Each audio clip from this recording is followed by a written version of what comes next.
इस कार्यक्रम के प्रायोजक है राजेश मसाले। अब आएगा खाने में असली स्वाद राजेश मसाला के साथ। नमस्कार, बहुत बहुत स्वागत है आपका। आप देख रहे हैं क्रिएटिविजन न्यूज का एक्सप्लेनर और आपके साथ मैं हूं शबाब। ये सियासत है, माहौल बनाए रखिए, दिल मिले ना मिले हाथ मिलाए रखिए। ये शेर व शायरी, ये बातें यूपी की सियासत में अपनी एक कहानी है। ये बात तो आपको पता है कि यहाँ ना तो कोई सगा दोस्त होता है, ना कोई सगा दुश्मन होता है। ये दो दोस्तों की कहानी है जो इस बार कर्रे दुश्मन हो गए। वो दोस्त जो एक ही प्लेट में कभी खाना खा रहे थे, वो दोस्त जो एक सी भाषा बोल रहे थे, वो दोस्त जो सबसे बड़े तीसरे मोर्चे के नेता बन रहे थे, आज वो दो दोस्त एक दूसरे की शक्ल देखने को तैयार नहीं।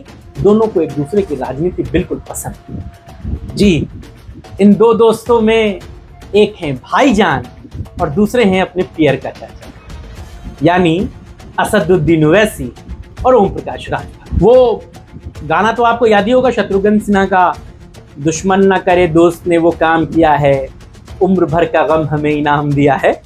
यही कहानी इस समय ओम प्रकाश राजभर ओवैसी के लिए और ओवैसी राजभर के लिए।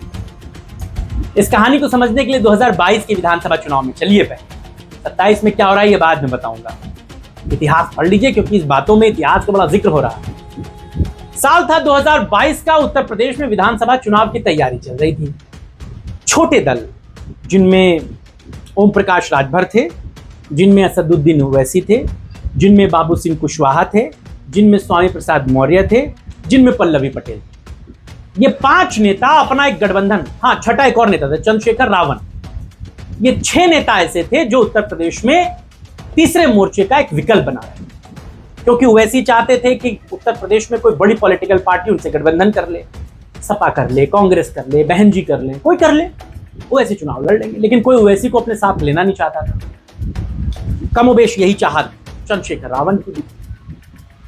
लेकिन हुआ ये कि चुनावों से ठीक पहले, 2-1 महीना पहले, ये जो तीसरा मोर्चा बना था ये फूट गया। गुब्बारा जो था वो फट गया। ओम प्रकाश राजभर आ गए अखिलेश यादव के साथ, बाबू सिंह कुशवाहा आ गए अखिलेश यादव के साथ, पल्लवी पटेल आ गई अखिलेश यादव के साथ, स्वामी प्रसाद मौर्य चले आए अखिलेश यादव के साथ। चंद्रशेखर रावण को किसी ने लिया नहीं और ओवैसी को किसी ने पूछा नहीं। ओम प्रकाश राजभर भी अखिलेश यादव के साथ आ गए। ओम प्रकाश राजभर पूर्वांचल में बड़े नेता बन गए।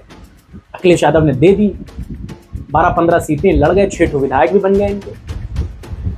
अब बात यहां तक ये थी कि उस समय तो बड़ी दिल लगी थी, रोज मिलते थे, हंसते थे, बोलते थे, पिछड़ों की बात करते थे और एक मोर्चा बनाने की तरफ चल पड़े।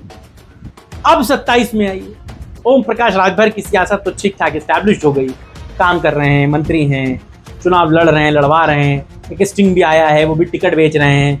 3.5 करोड़ से 5 करोड़ तक का उनका मामला है पैसों का। टिकट चाहिए तो एक बार संपर्क कर सकते हैं आप लोग।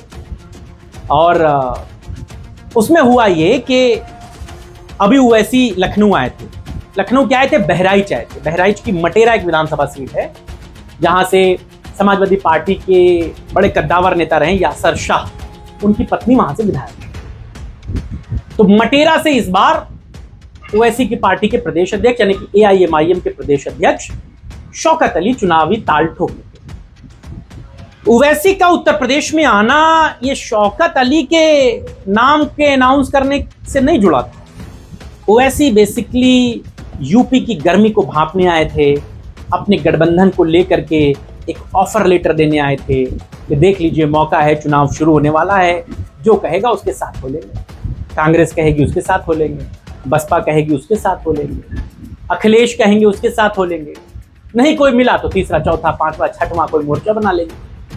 हाँ, ओवैसी तमाम बातों को कह के गए कि अब्दुल दरी नहीं बिछाएगा, ये बात वो बात, बहुत सारी कहानियां कही।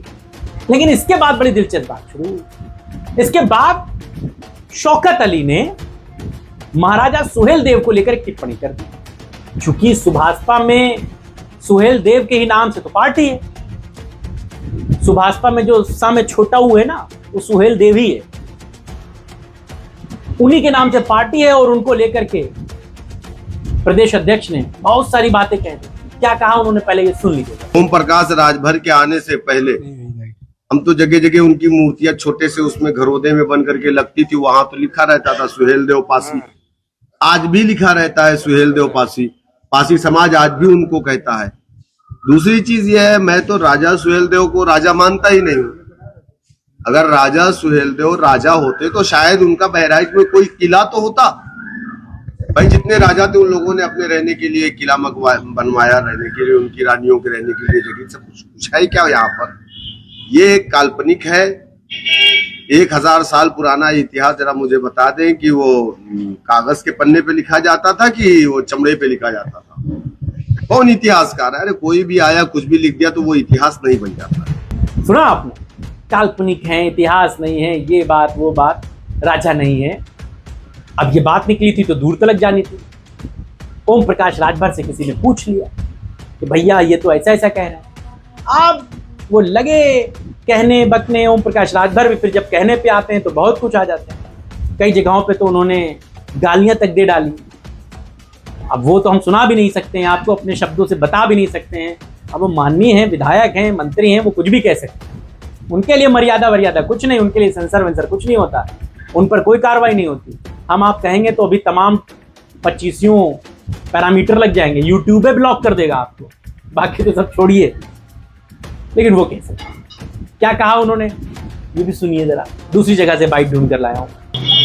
ओके ही ना पता हुई बगलिया श्रावस्ती में आज भी कम से कम 200 एकड़ जमीन पड़ती है, वही किला हो।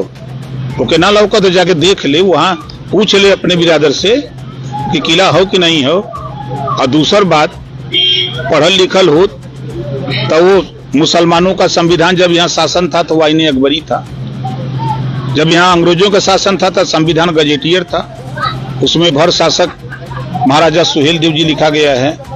अफगानिस्तान से भारत की संपत्ति लूटने के लिए सैयद सलाह मसूद गाजी भारत को गुलाम बनाने, धन संपत्ति लूटने के लिए आया। अब बहराइच पहुंचते पहुंचते महाराजा सुहेल देव जी आसपास के राजाओं से टीम बना करके 17 दिन नानपारा में युद्ध हुआ। आज भी मैदान है, युद्ध का मैदान। नाना राजा के देखे, मार दिया कुटला नदी किनारे, 18 दिन चला, भाग पाजी था बहुत गाजी।